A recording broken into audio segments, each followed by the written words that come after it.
bit of a one-on-one with familiar face and comp in anything to do with coffee, actually. Can we get the music down a little bit more, please?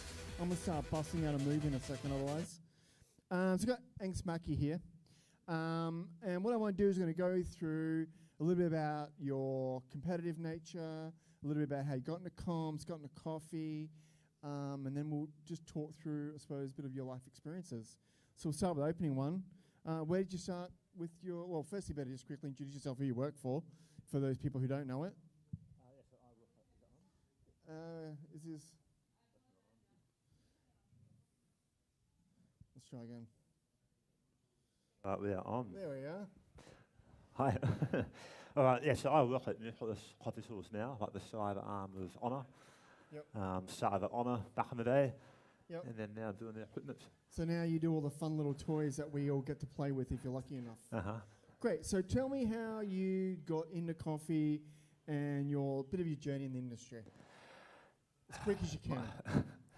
Yeah, it was like one of those, like my first job back in high school. Didn't even like coffee, but loved the smell. Saw Sacha, my boss at the time, learning how to pour a pattern. That was back when he was just starting to learn as well. And like saw him just do this, and then the pattern appeared, and I was like, oh wow, like I want to do that. And that was just kind of how it started. And then as soon as I was like 18, like as soon as I finished school, I hated school. I was not good at high school, nothing I was really into. Wasn't good at maths or science or any of that. But as soon as I found coffee, I'm like, yeah, that's what I want. And just became obsessed with that. So then, as soon as year 12 finished, I'm like, cool, I'm doing comp. Saw like a video on YouTube of whatever comp was on back then. And I was like, Who was competing back then? Actually, at 18? yeah, that was 2000. I remember in that video there was like Scott Callahan, Dave Mahan. Scott Callahan. Going back a little bit for those kids, funders. Yeah. Great. And then the sort of took off from there. So you've competed how many times? Barista. 2 hands and a foot. How many times? Barista was 11 years. 11 years. Light out 5. Lights out 5. Brewers once or twice. Yeah. And we identified the other day we'd golden been together once, which is us in a room, a lot of coffee, smashing them out. That was pretty fun. I suppose we're seeing a lot of competitors here, and there are some competitors here as well. Talk us through your steps in planning, because obviously every year you go, I could do that better. Towards the end there, what were your plans, your thoughts, the steps you're making to crisp up that process of getting you ready for comp? Oh, yeah, that's a hard one. That's a good one. Some people say, oh, look, do you have to choose coffee first, or do you choose your performance first? What's the answer? Yeah, I think there's been times where I've done both. I've done one or the other. Yep. There's no kind of right or wrong way. And I've absolutely, like, some of my favourite times is when I was like, oh, I have a coffee in mind. Yeah, there was one year, I came back from El Salvador, like my first farm trip, and that was like, yeah, I'm going to compete with that coffee. Yep. And that was just all the excitement there. I think it's more about whatever excites you. If that's a performance, a coffee, a concept, any idea, just do it. Yeah. And we do see a lot of people do Origin. You know, this is my Origin trip. This is my experience at Origin. But for you who've never been to Origin, when you go to these countries and you see the effort that's put in, you see, maybe the lack of infrastructure they have, or the amount of infrastructure they have, and even the knowledge, and then thinking how that gets to us, and then we put it through, our technology, our grinders. It's really overwhelming to see the amount of effort they put on their side. We open a bag of coffee, it's gone within a couple of hours. They've got months, all year they're working on that coffee that we drink, right? Yeah. Which is why it's probably so special. I wanted to talk a little bit about how many hours you would practice, I suppose, a week. You have a job you get paid for. In the early years, right? Towards the end, you probably got paid a little bit more to practice.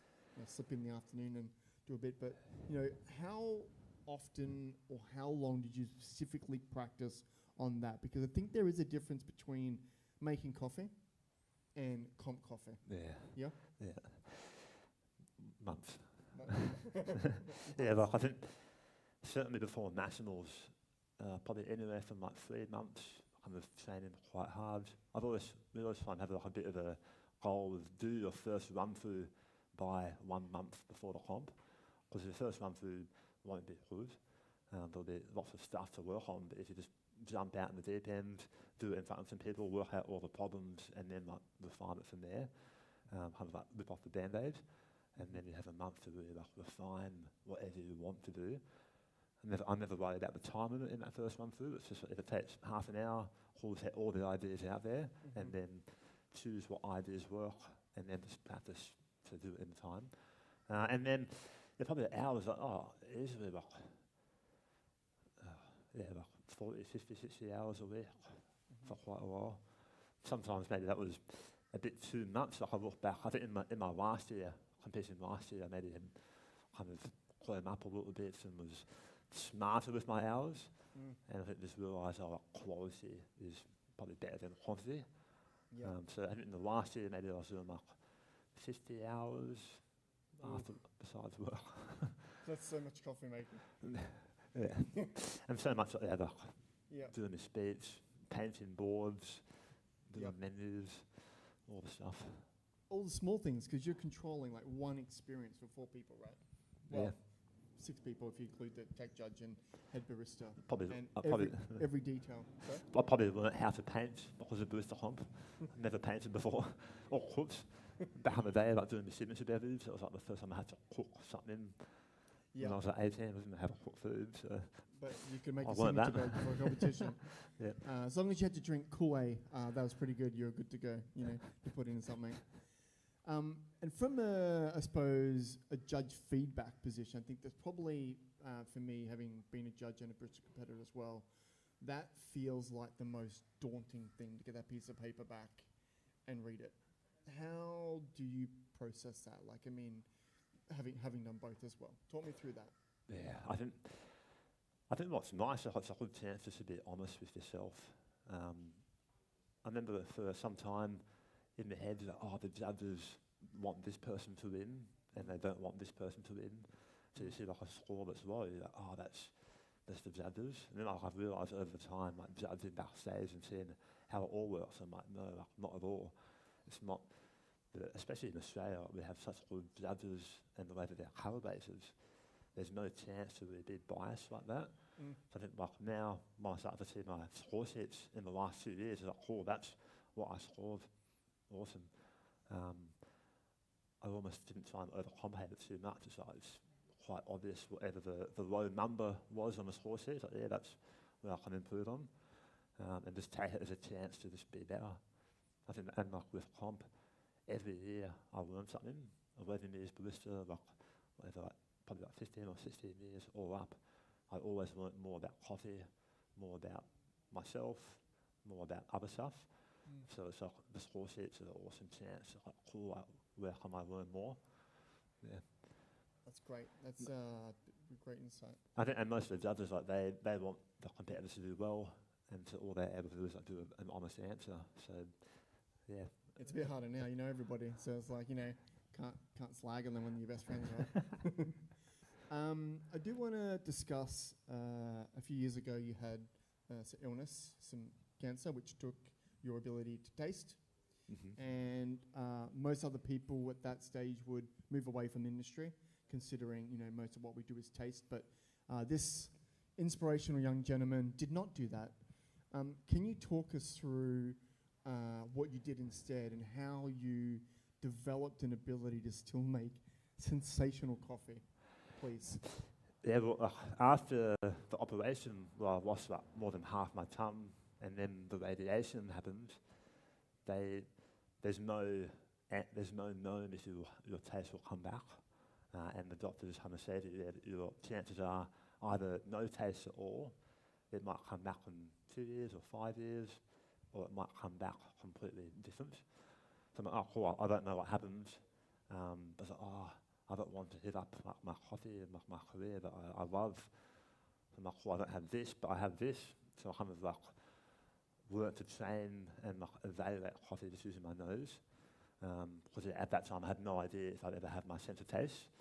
And that was kind of I look back, that was actually quite a fun process because I would do cupping and with like colleagues and people that I knew their palates, and we'd cup or R&D, like filter brews, different recipes, and they'd taste, and I'd just use my nose. And at times I was like completely off, like especially the first few weeks. But then I started to kind of like join the dots as, their comments when they taste, and that's what I smell, and could like join the dots. And that was for a few months.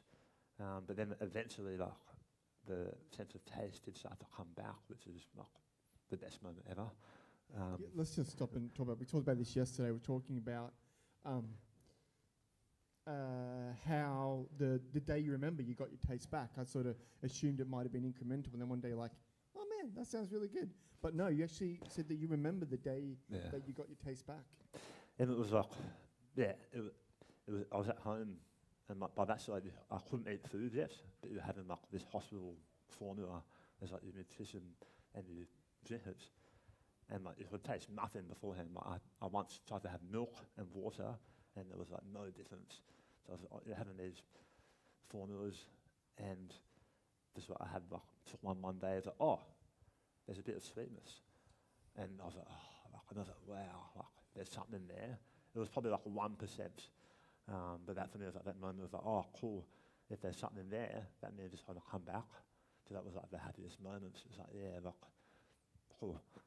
So that was just like, I'll always remember that moment. And then it took time, like, and it started with sweetness, and it's kind of cool because I also just made a bit of irony. Like the 12 months before that, I learned a lot about neuroscience and how our taste buds and our brain works. And when we evolve, it often starts with sweetness and bitterness as like a defense mechanism when they're babies. And that was almost similar with me. Like I started with sweetness, and then with acids, and then salts. But I came back in stages, and took time. But probably after about 6 months or a year, it was somewhat back to normal. And that's a long time to wait to taste a great cup of coffee. I'll be honest. And I suppose the question I was really interested to know is, now you've got this crazy sense of smell, which I have none of. Is your experience in drinking coffee different now compared to before? Yeah, well, I think my palate is better now than before, because I had those months where I just like got in tune with my nose more, and our nose is so powerful. And now when my sense of taste came back, I'm like, cool, now I've got like more. So I believe my ability to taste and evaluate coffee now definitely became better over the years. And I think every year, just because I like what I do, I try and always work on taste, always just try and like test myself and like just do what I can to just improve my palate, because it's such an important part of our job. And that was kind of cool, because I think the whole process helped me to realise that it doesn't matter if you don't have a perfect palate straight away. Like people out there, they might have less taste buds than another person, but it doesn't matter. Like you can develop a good palate. Doesn't matter who you are. If you just like train and spend time, that's kind of more than how many taste buds you're born with. Because I suppose the challenge you have with losing taste over flavors objective, right? So when your aroma, when you're smelling things, it's going to your recall and you're remembering, whereas taste can be a little bit more objective, right? Because you've got acid, you've got sweetness, and we're going to share similarly. So when you're dialing in coffees, or you want your coffee to taste the same, you would use your taste balance to identify those, and that could assist you. So if you're going to give somebody now that makes coffee some advice in getting a comp who's terrified, what would you tell them? What would you say to them, knowing how much has probably helped you in your career and getting where you want to get to? I reckon don't focus on trying to win, or don't focus on how massive it is. Just sign up, and I think the best thing about it is how much you learn. Don't try and focus on that. See it as like a learning process, a chance to be around others that have more experience. You meet other people, you meet new coffee friends everywhere. So like try not to just overthink it, and try not to have a goal to win. Obviously, like that's an important goal, but it shouldn't be. I think more about your own personal journey first.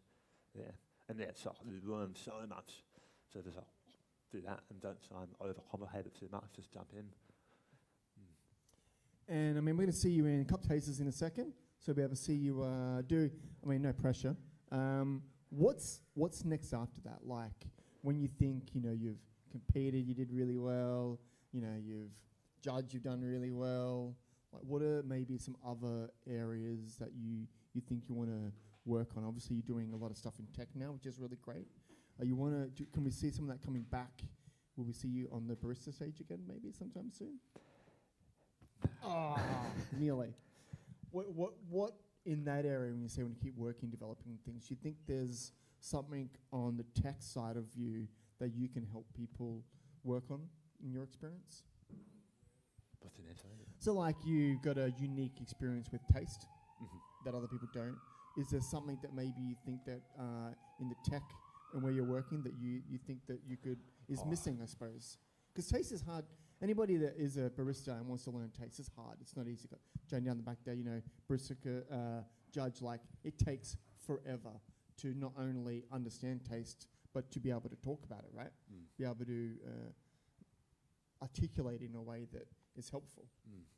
Well, and then one of the message that I was trying to present this year for barista, because I was preparing for it, I was like, what's like the most important lesson that I've learned as a barista? And that was going to be like my core theme, and that was question every variable. So I think for whether it's in tech, that's how I've made certain discoveries with innovation, was like just question every variable. And it's, I think, amazing within coffee, like whether we're a barista or a roaster, there's so many things that we haven't discovered yet. And it's nice for me to just ask the question why, like, why do we steam, or why does milk steam, why does milk texture when you turn the steam on? I ask that, I actually don't know why, like, how does that work? And then you learn all the stuff, and then that just leads to other ideas. So it's also about question, whatever's in front of you, and that's how you find new answers, or understand more about what you do, and then that can help you to join dots on other industries that do something similar. And like, I can apply that to coffee and do it better. It sounds like a big 2 a.m. rabbit hole, if you ask me. It's like question every variable. Question every. I love that. Well, we're setting up for the cup tasters now. I really appreciate your time and having a conversation with me. Can you please thank this young gentleman for coming up and sharing his experience with us? Thanks, I really appreciate you. Thank you.